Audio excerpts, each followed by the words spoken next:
Morning's a good time for tasting whiskey as well. Jay, what do you think? Hey man, that's when your palate's freshest, or so the experts tell me. I have a day Okay. job, so I don't taste in the morning, but I agree with you. The science checks Sometimes out. I wish I could. Sometimes I'm glad I don't.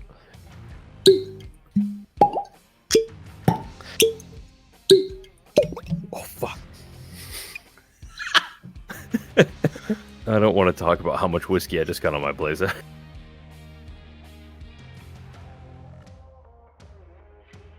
Hey, everybody. Thanks for joining us here for Weekly Whiskey After Hours. Do a little tasting here for you tonight. Well, I suppose it'll be morning time by you get this. Anyway, we're going to do a little tasting here for you of the OH Ingram Flagship. This is a flagship bourbon, correct? Yeah, this is their straight bourbon whiskey. Just wanted to double check that. I know their initial launch was just a straight whiskey, not a bourbon. And we earlier had Hank on for an episode of not After Hours, sorry. There was a fly that tried to get into my whiskey and it just totally distracted me. Bastard. Had Hank on for an episode of Weekly Whiskey, and we heard all about their brand, doing some really cool stuff, aging on barges. And I think it'll be fun to just kind of dig into this now that this is finally of age. And, well, we tasted the rye once already. I want to see what the bourbon's like. Hell yeah. I mean, that has some pretty nice color to it. For everyone watching at home, this is Ingram's. This is their flagship. So this is out of 10 barrels that are hand selected by Hank Ingram. He's their founder. It's actually kind of cool. He's he's down on the barge. He's rolling barrels. He's putting them where they belong, pulling, tasting, doing sampling. These barges are moored on the Kentucky side of the river. They are using kind of the rise and fall of the water, the tides, the movement to give the barrel some extra interaction with the spirit. But this comes to us at 50% ABV. Like we said, 10 hand selected barrels blended together by Hank, and this is their first flagship release. I'm curious what you think here, John. One thing that comes to mind instantly is obviously these barges aren't bonded, so this is not a bottle and bond product. But it makes me kind of wonder, proofing it right at 100, maybe if there was some intent with that, or if maybe it tasted best at that proof. I'm not sure. That's just something that came to mind as I was going through here. That's a good call out. I am curious if, like we've seen Bottled and Beyond from Whistlepig, if we're going to see Bottled and Barge soon. One of the most interesting parts of that interview, and if you haven't gone and watched it, definitely check it out, is the folks at Ingram, they're not doing something new from a whiskey side, right? Like they're sourcing from an already existing producer, in this case MGP, but they are pathfinding in a completely different way, which is how do you age whiskey on a boat? And they've learned about zoning, they've learned about different rules and taxation and like code, and they've had to work with the different, the bureaus as they work through this. And I'd actually be really curious what the TTB thinks about Bottled and Barge, for lack of a better phrase here. Sure. Can you bond a barge? Can you get bottled and bond from a bonded barge? I'm curious if that's going on behind the curtain. We just haven't seen Bottled and Barge yet.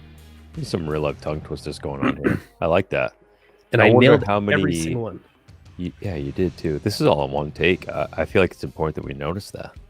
Well, not for long. If I keep going, I'm definitely going to screw it up. Okay. That's probably fair.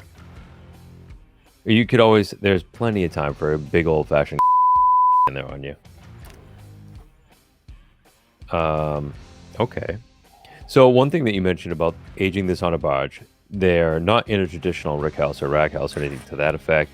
So we're not talking about high temp, high evaporation. If anything, I would say that their process may delay aging a bit. And why I say that is that the rye that we tasted was, I believe, just a hair over 3 years, correct, when we had that?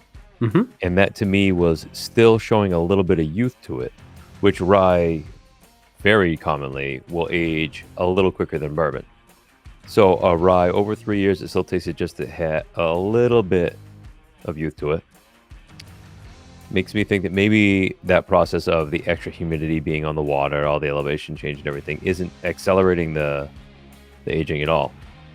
But it may in fact be slowing it a little bit, which I don't know if that's going to have a overall impact or not, and I could just be wrong on it, but it sort of seemed to me that way from the taste of the whiskey.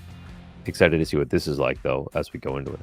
Yeah, definitely. And this, it kind of reminds me, some places really like those barrels that are on those low floors of brick houses, that are actually dropping in proof or staying the same, or getting really concentrated, really syrupy over huge periods of time. If you throw it on the very top floor, it's going to get syrupy because all the water evaps immediately. But on first smell here, I'm actually pretty impressed here. I want to say it's a fairly different profile than I was expecting. It does not smell like that signature we had before.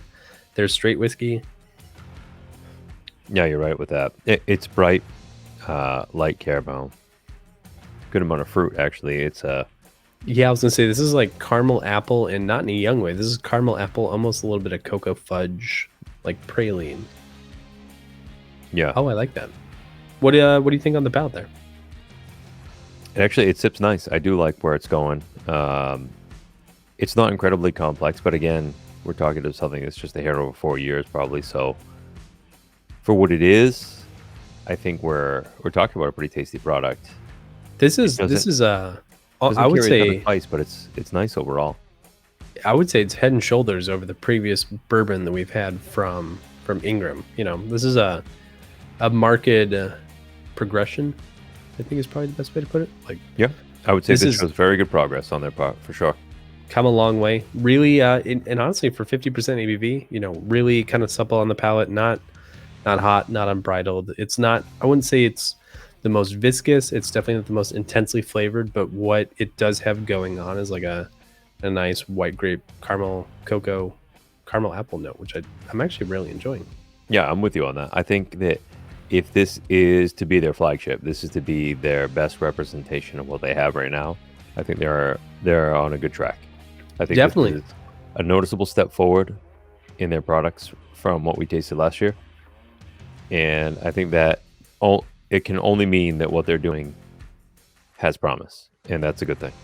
Yeah, and with a long kind of apple streusel. I'm not sure if I know the difference between those two things.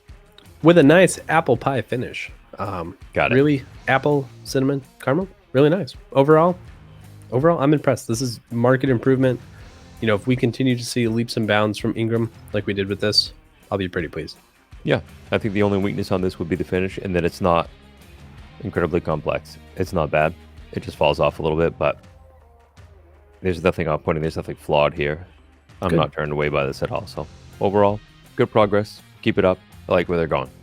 Excellent. Well, I like it. This is clearly the best Ingram we've had to date.